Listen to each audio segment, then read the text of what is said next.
you want to do this? Go. Show yourself, the audience. Okay. Okay. Oh, can we turn that recording? Yeah, it is. Oh, that's still on, so we'll have to get over it. Okay, show the audience. Audience. Okay. Okay. Hello, I'm Carrie Glennon. What does it mean to be hungry? No, I don't mean lack of food or that feeling having an empty stomach. Perhaps I should ask, what does it mean to be Hungarian? My aim is to provide you with a working knowledge of Hungary's physical and cultural landscape. First, I'll tell you about Hungary's terrain features in its capital. I'll tell you about its cultural composition. And third, I'll describe Hungary's communication behavior. Now, are you hungry?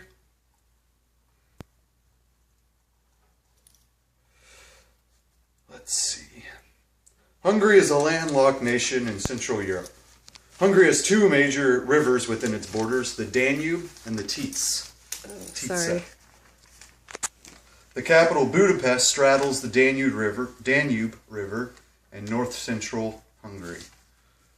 The country's population is approximated at 10 million people, and in Budapest, its largest city, 1.2 million. Hungary's governmental structure is a parliamentary democracy. Hungary's 19 counties are represented by 386 elected members of its parliament, known as the National Assembly. The National Assembly elects the President and the Prime Minister of Hungary. Currently, the President is named János Éder and the Prime Minister Viktor Orban. Now, it's time to get into some of the local flavor. Hungary has a rich and diverse cultural history. Notable Hungarian composers include Ferenc Erkel, Franz Liszt, and Zoltán Kodály. Zoltán Kodály, the creator of the Kodály method, which is a method developed for children's musical education in the mid-20th century, and Franz Liszt, a 19th century pianist, is considered one of the finest musicians ever to tickle the ivories. Hungary's centrality in the European continent has had lasting impressions on its religious identity. The country is predominantly Roman Catholic, although there are significant minority sects of Calvinists, Lutherans, Muslims, and atheists. After World War II, Hungary was invaded by the Russians and made a communist satellite state of the Soviet Union. And that was at the beginning of World War II. Now, after the fall of communism in 1990, Hungary was granted religious freedom to all. Now, how do Hungarians interact? Hungarians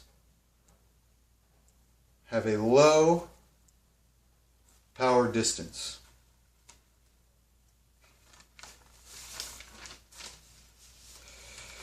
It is a highly individualistic nation where great importance is placed on personal responsibility. Hungary also has a high uncertainty avoidance. It is a highly masculine society and is very work and goal-oriented. Hungary has a traditional family-oriented society. Children remain close to their parents all the way throughout adulthood. Care for the elderly is expected to be provided by the younger generations of the family. Education, job security, and property ownership are very important to Hungarian families. And remember this, conversing with your hands in your pockets is considered very rude. So, in many regards, Hungarian values are not dissimilar to those in America. Now, I began by telling you about Hungary's geographical landmarks, its capital, and its governmental organization. I followed with details about Hungarian culture and religion. Lastly, I explained the communication behaviors and familial traditions of Hungary. In closing, I have been thoroughly fascinated and mentally stimulated by the research I have done on Hungary, and I hope that my presentation has accomplished the same for you. Thank you. Show the audience again. Audience. Put him to sleep. All right.